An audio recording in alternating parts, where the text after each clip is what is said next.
resumen en imagen.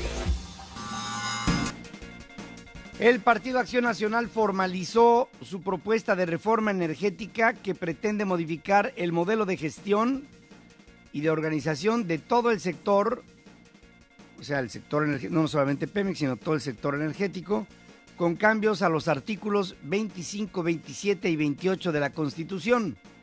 La iniciativa busca aprovechar al máximo los recursos que el país tiene en esta materia, allegarse de nuevas tecnologías mediante inversiones productivas, acabar con los monopolios del Estado, contempla la apertura total de la inversión a particulares, sin que esto implique la privatización ni la pérdida del dominio sobre los recursos del Estado, y como se ejercen hoy, bajo el argumento de que el actual modelo en Pemex está rebasado, hace muchos años, por las condiciones económicas, políticas, no dicen sociales, para variar, pero yo se lo digo, sociales, y no se tiene la capacidad económica para lograr una modernización en el Estado, ahora en el gobierno, que permita competir a nivel internacional a esta empresa paraestatal.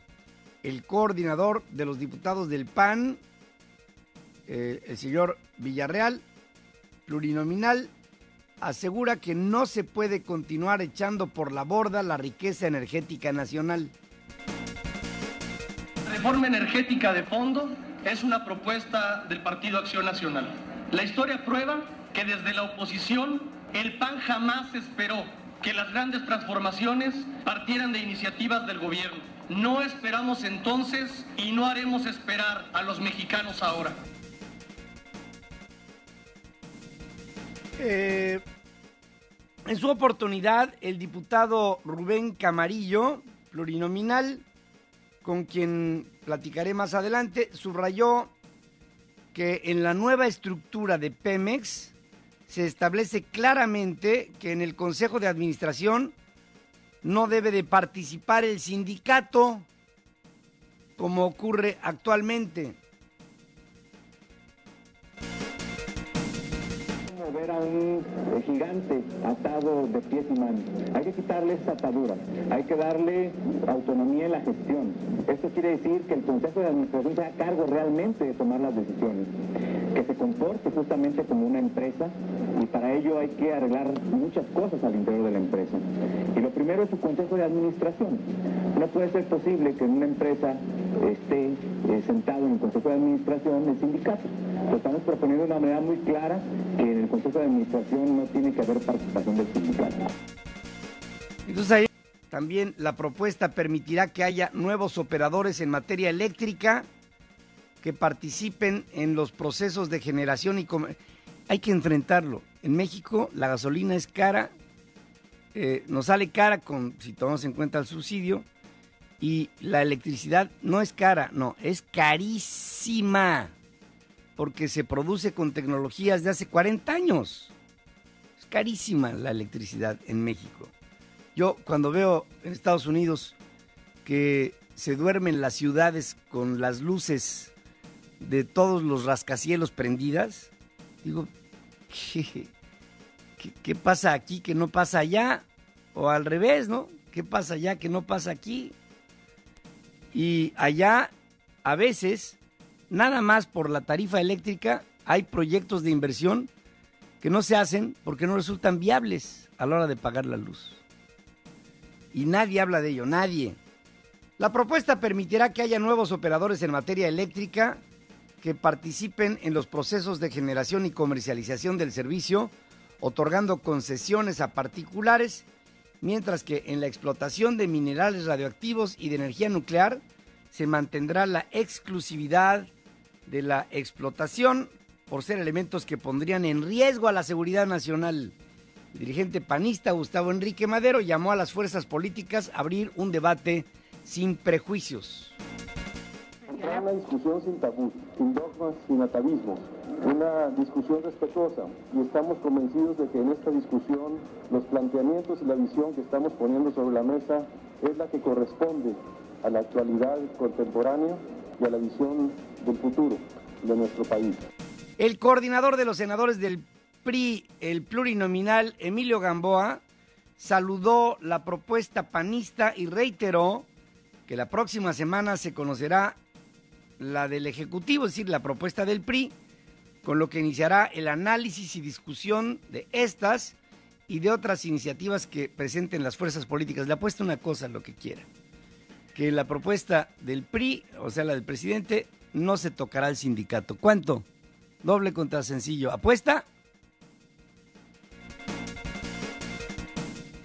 La próxima semana, el presidente de México, Enrique Peña Nieto, mande su iniciativa aquí a la permanente y empezar a ver en qué hay coincidencias, cuáles son las diferencias y empezar a debatir abiertamente con los panistas y con los perredistas.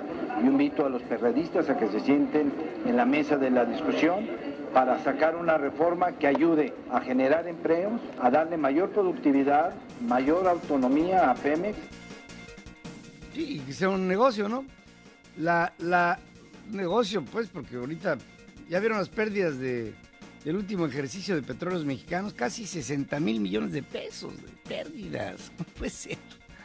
O sea, ¿a quién en el universo le das la exclusividad por el petróleo en monopolio ante la necesidad de una población y de un mundo que requiere energéticos y pierdes? Que me digan en dónde, en qué planeta. La economía mexicana se acelerará en el segundo semestre del año, según prevé la Secretaría de Hacienda, que mantiene su pronóstico de crecimiento para el 2013 en el 3.1%, a pesar del menor dinamismo que se presentó en la primera mitad del año, según dice el titular de la Unidad de Planeación Económica de Hacienda, Ernesto Revilla. La estimación sobre el PIB para 2013, la Secretaría de Hacienda la mantiene en 3.1% y seguirá así hasta que tengamos elementos contundentes para hacer una revisión o no de esa estimación. Es benigno el nódulo tiroideo que se le extirpó al presidente, informa en conferencia el general brigadier médico cirujano Juan Felipe Sánchez Merle, quien estuvo a cargo del equipo que le intervino quirúrgicamente. Estamos ante un proceso benigno. Lo principal en estas operaciones son los nervios que mueven las cuerdas vocales. Teníamos un registro de ellos a través del tubo endotraqueal que tiene unos electrodos. Los podemos estimular. Los 4 nervios están intactos. Al terminar la operación, los identificamos, los cuidamos. Están bien. Como les digo, estamos satisfechos y contentos porque las cosas fueron bastante bien. Los resultados son bastante buenos. Peña Nieto va a estar 2 días en recuperación en el propio Hospital Central Militar y después reposará un par de días en Los Pinos, aunque mantendrá actividades privadas, según dice el jefe de la oficina de la presidencia, Aurelio Nuño. El presidente pasará un par de días aquí en el hospital, después tendrá un par de días en la residencia oficial de Los Pinos en las que ya estará trabajando, atenderá reuniones de corte privado, de trabajo, y se incorporará a actividades públicas a principios de la próxima semana. Esto será lunes o martes. En ese sentido, creo que está muy claro y como él mismo lo indicó, y es él quien está, por supuesto, al tanto y al frente de los asuntos. A través de su cuenta de Twitter, el presidente agradeció y reconoció el trabajo del equipo médico del Hospital Central Militar. La PGR apeló la sentencia absolutoria del juez 13 de distrito en procesos penales federales a favor de Raúl Salinas de Gortari en la acusación por enriquecimiento ilícito por más de 224 millones de pesos. La impugnación se presentó en tiempo y forma y ahora corresponderá a un tribunal unitario ratificar o revocar este fallo que ordena devolver. Fíjese, es lógico que un hombre así tenga 41 propiedades y un sinfín de cuentas bancarias y que nadie diga, oye, ¿por qué lo liberan este cuate de toda culpa, no? El hermano incómodo sale 16 años después del iniciado el proceso, sale incólume de esta problemática. En Nueva York, una corte federal desechó una demanda por $1,500 millones que interpuso Petróleos Mexicanos en contra de las firmas Siemens y SKEC por un presunto fraude en la modernización de la refinería de Cadereyta a través de la empresa Conproca, que ambas firmas constituyeron. El juez Louis Stanton explica que los demandantes, o sea Pemex, no demostró que el supuesto fraude ocurrió en Estados Unidos o tuvo un efecto en ese país, más allá de que se hayan usado bancos de la ciudad de Nueva York, por lo que el asunto está fuera de su jurisdicción. Eso es lo que hay que cambiar en Pemex. O sea, Pemex hasta metieron a César Nava, ¿se acuerdan? El que fue presidente del PAN, lo metieron en la bronca y que qué barbaridad, cochupos en el PAN, en el gobierno de Calderón y todo esto, que no dudo que haya habido muchos en Pemex, pero en fin, en ese, y vamos a contrademandar. Pemex debe una lanota desde hace años, se ha venido posponiendo la deuda, se demanda a las empresas que dieron el servicio para modernizar Cadereyta, y resulta que en Estados Unidos dicen, no, mano, aquí váyanse a otro lado con su Pemex y su bronca, nosotros no tenemos nada que ver. Esas son las cosas que esas son las de fondo que capitales privados tendrían que llegar a tratar de aclarar antes de entrarle a una coparticipación, una coinversión. Diputados federales del PRD presentaron en la sesión permanente un punto de acuerdo para demandar que se finquen responsabilidades a los funcionarios o exfuncionarios encargados de los libros de texto gratuitos que se distribuirán a pesar de contener 117 errores ortográficos, aparte de errores conceptuales. Situaciones de este tipo sientan un pésimo precedente que no puede pasarse por alto, según se subraya. Son más de 200 millones de libros gratuitos de texto los que se editan.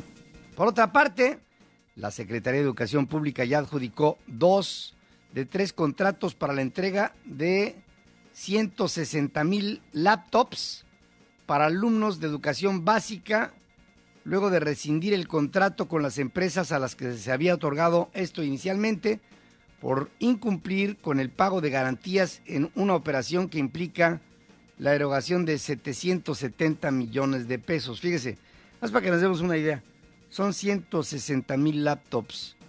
En el país hay, así que requirieran esto de así de ¡pum!, 33 millones de personas.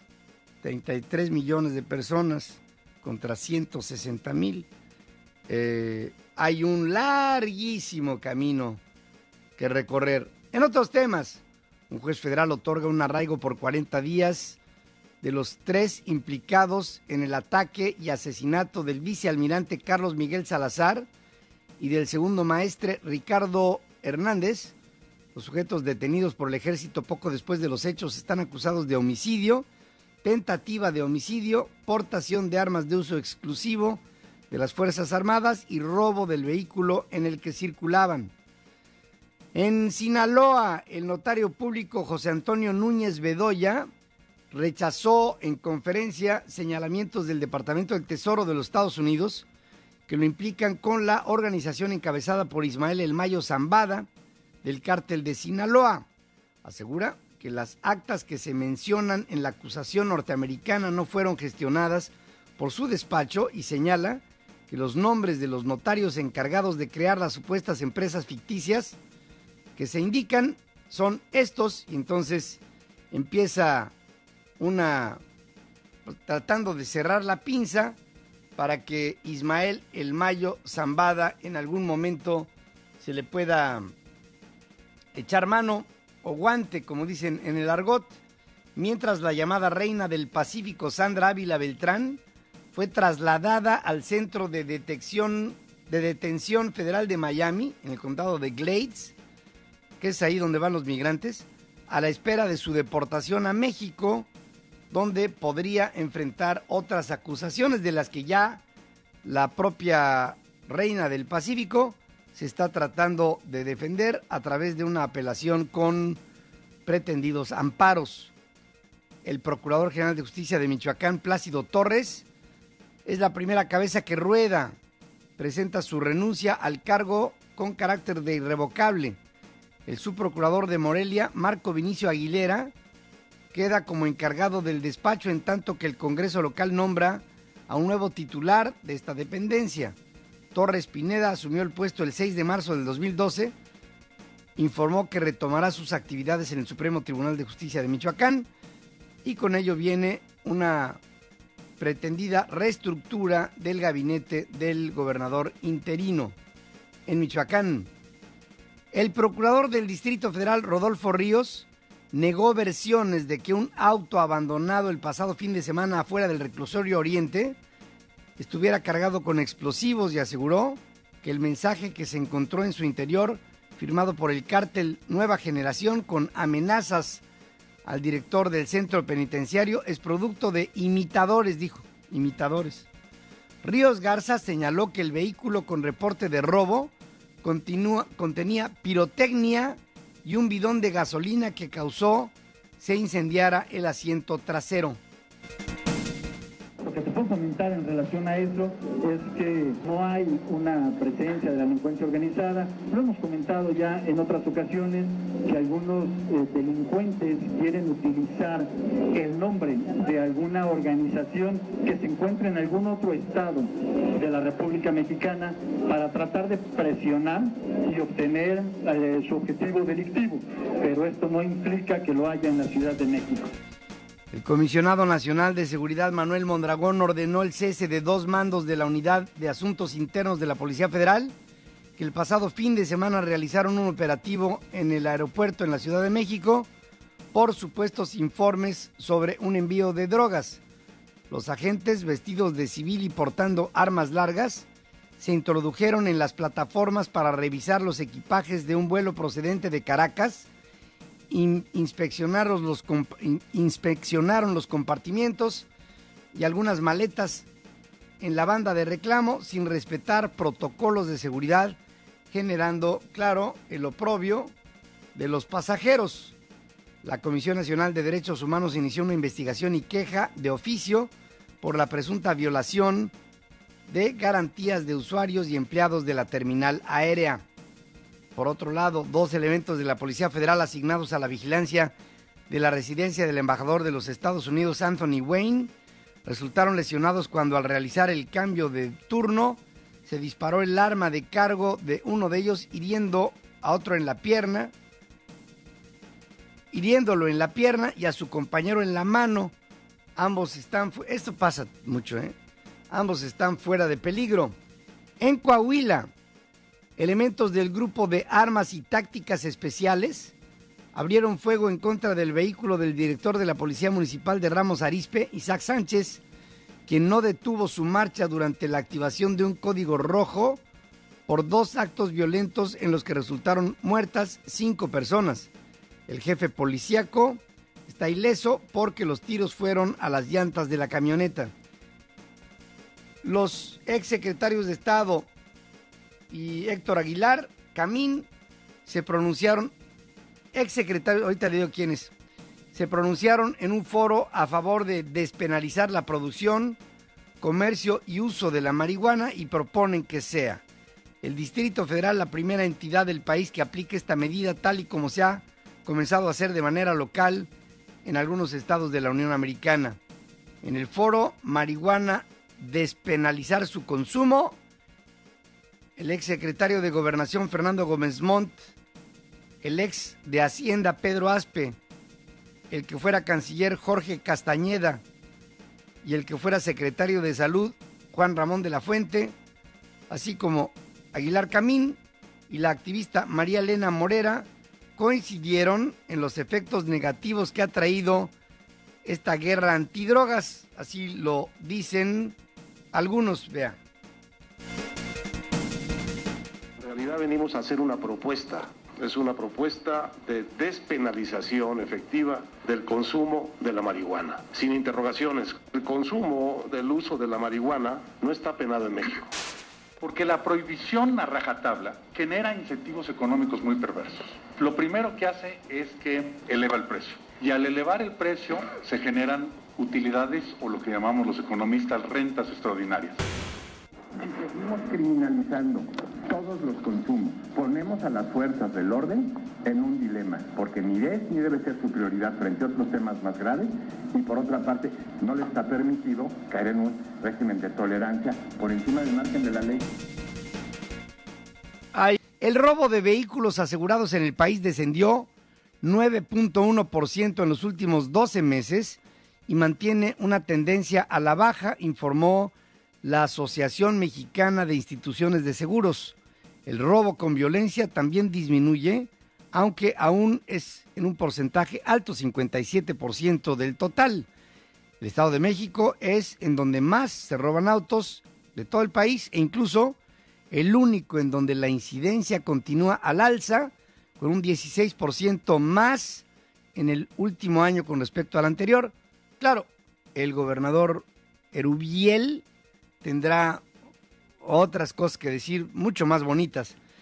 El jefe de gobierno del Distrito Federal no ha dado instrucciones ni ha abierto el tema sobre la posibilidad de incrementar la tarifa del metro, según aclara el secretario general de gobierno, Héctor Serrano, corrigiéndole la plana al director del sistema de transporte colectivo Metro, Joel Ortega, que se va siempre por la libre, acuérdese de mí, quien al parecer se fue así. Es un tema que se tiene que valorar, pero que no quiere decir que se actúe de manera inmediata o se vaya a actuar. Y en la ruta que tenga prevista Ortega Cuevas, según dice el funcionario. O sea, ya entre ellos se están dando de manazos. En el mundo, fíjese, en Uruguay está avanzando un proyecto para legalizar la marihuana y dejar en manos del Estado la producción, distribución y venta controlada del cannabis. En un hecho inédito a escala internacional, la Cámara de Diputados uruguaya aprobó, después de 14 horas de debate, la controversial ley pionera en el mundo con 50 votos, fíjese la votación, 50 a favor, 46 en contra. Ahora el proyecto pasará al Senado, en donde el oficialista Frente Amplio cuenta con la mayoría suficiente para avalar la ley, que tiene como objetivo arrebatar el mercado a los cárteles del narcotráfico. La aprobación ahí se espera para fin de año, lo que convertiría a Uruguay en el primer país del mundo en legalizar la droga. No me ocupa tanto el comentario sobre el tema de Uruguay y su posible legalización, sino lo que el efecto tendrá en el resto del mundo cuando un país completo autoriza esto. Podría provocar en algunos una concatenación. Le hablo, por ejemplo, de el líder cocalero Evo Morales en Bolivia, le hablo de Ecuador, le hablo de Nicaragua, le hablo de Venezuela, y así, una cadena podría generar esto. Podría generar, seguramente podría generar. Investiga el FBI a una compañía del sur de Texas sospechosa de defraudar por cientos de miles de dólares a inversionistas mexicanos bajo la falsa promesa de visas permanentes para ellos y sus familias. Agentes federales investigan desde el 2012 al centro regional USA Now por fraude, transporte de propiedad robada y lavado. El mes pasado catearon las oficinas de la firma y las casas de sus propietarios Marcos y Bebé Ramírez, así se llama. Denominados centros regionales, estas empresas privadas autorizadas por el gobierno estadounidense para reclutar inversionistas extranjeros bajo el programa de visas EB5. Están ubicados en áreas en donde el gobierno busca fomentar el desarrollo económico.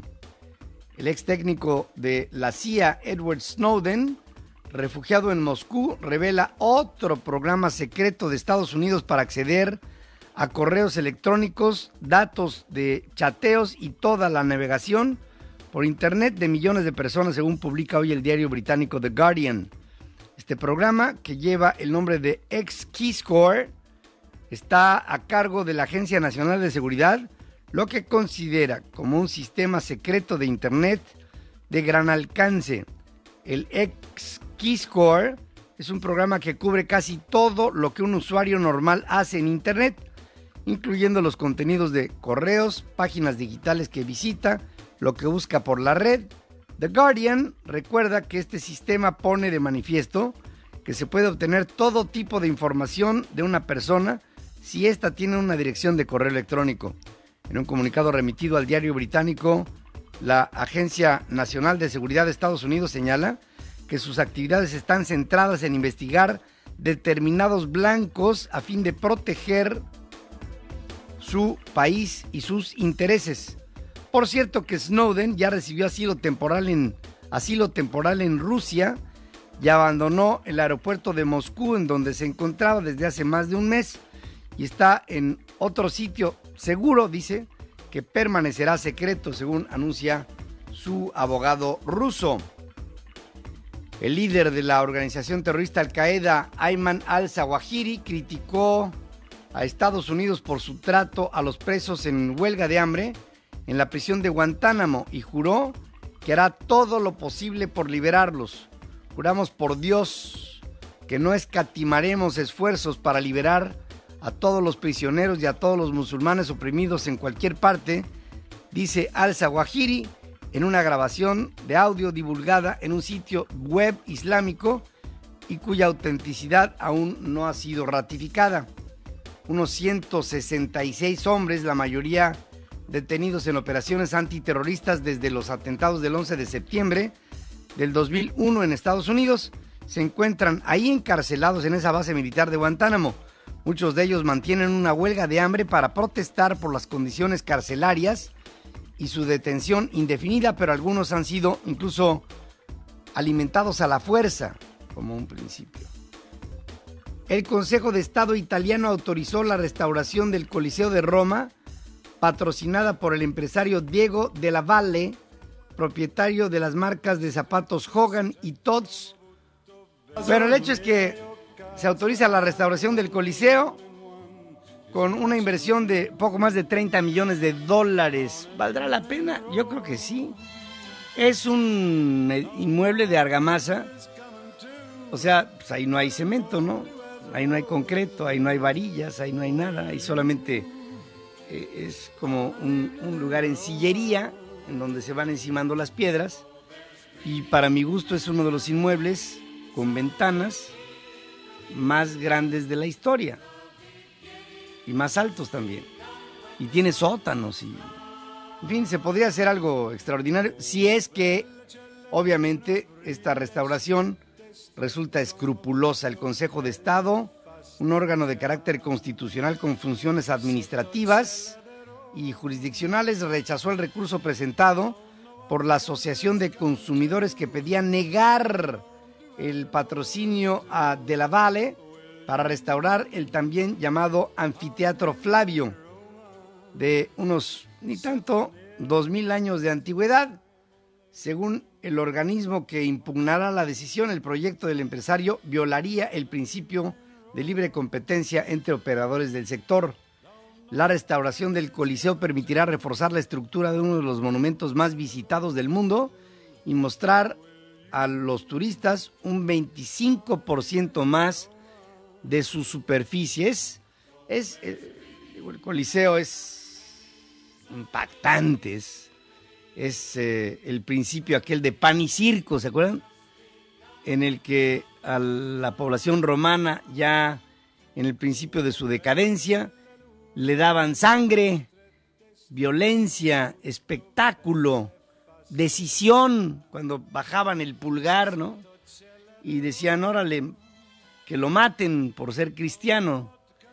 Y se lucía el emperador y todo esto era parte de una forma de contención social. El Coliseo de Roma,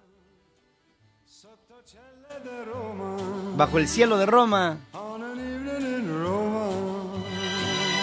En fin, ahí está, presente, precioso, impresionante, impactante, en la ciudad de las 7 colinas.